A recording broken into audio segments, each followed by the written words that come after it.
It's funny to think you're at a tire store and you got the guy that's like, hey, it'll be $600. And then imagine like someone from your local pizza shop walks up, hey, here's $100 of pizza for a party you're throwing. Well, you won't be able to afford the tires, but you want to buy this pizza right now. Like, well, no, I'm not going to buy the pizza. I've got to buy these tires right now. But we do make that decision accidentally, constantly, where we're spending now and giving up the ability to handle something in the future. Envisioning that you're negotiating with this future version of yourself is pretty enlightening for people.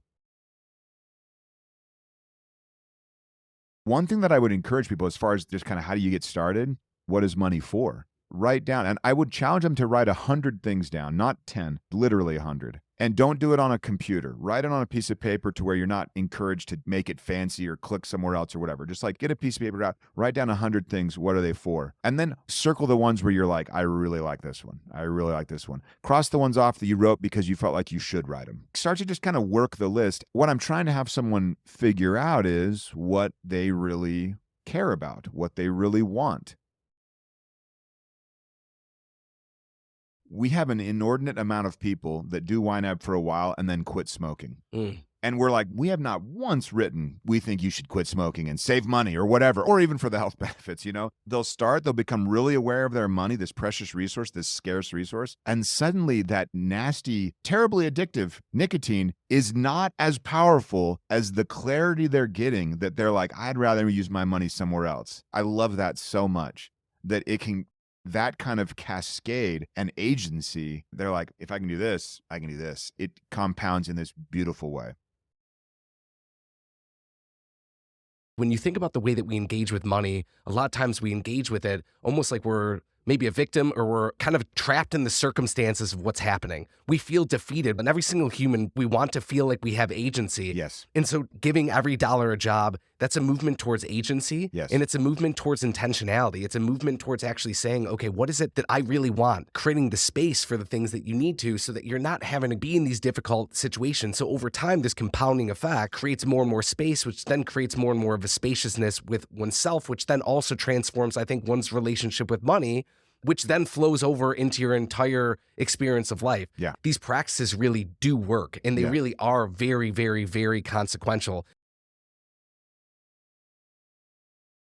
We have these 4 habits that we teach. The first one is to give every dollar a job and look ahead and say, okay, what does my money need to do for me? Someone might just have, say, $300 in their bank account. What do you want that money to do before you're paid again? And they can make the conclusion pretty quickly, like, oh, gas, groceries, a little bit of this, a little bit of that, pay this bill. Money's all spoken for. Every dollar has a job. And they feel this contentment because they've actually taken action. And that is very empowering. Pair that with their second practice, embrace your true expenses, larger, less frequent expenses that are also very real, very tangible. Summer vacation, property taxes, your car tires need to be replaced. What we try and do is get people to think about those car tires as if they were a monthly cell phone bill. You know, you're going to need to replace them every 4 years, and they're going to cost you $1,000, $250 a year. That's about $20 a month. So you now have this car tire bill that's $20 a month, and you just plug it away.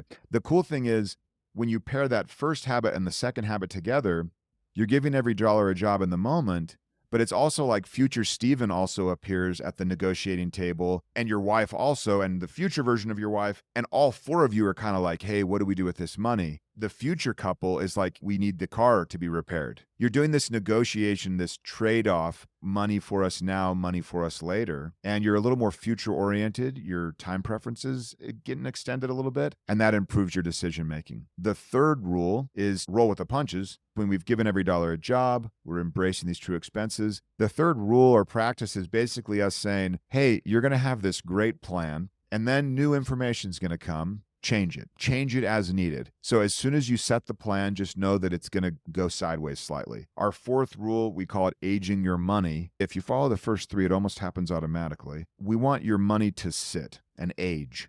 So money you earn today, you don't need for 20, 30, 40, 60 days. The more variable your income, the longer you should let your money sit so that you can kind of smooth out the variability. It gives you power over it. It is very empowering to realize the money you were just paid is not immediately spoken for by creditors, bills, all that stuff. It kind of changes the psyche. You sleep better, literally. You make better decisions. You aren't as under the gun. So these 4 practices are really meant to improve your decision-making as it relates to spending your money.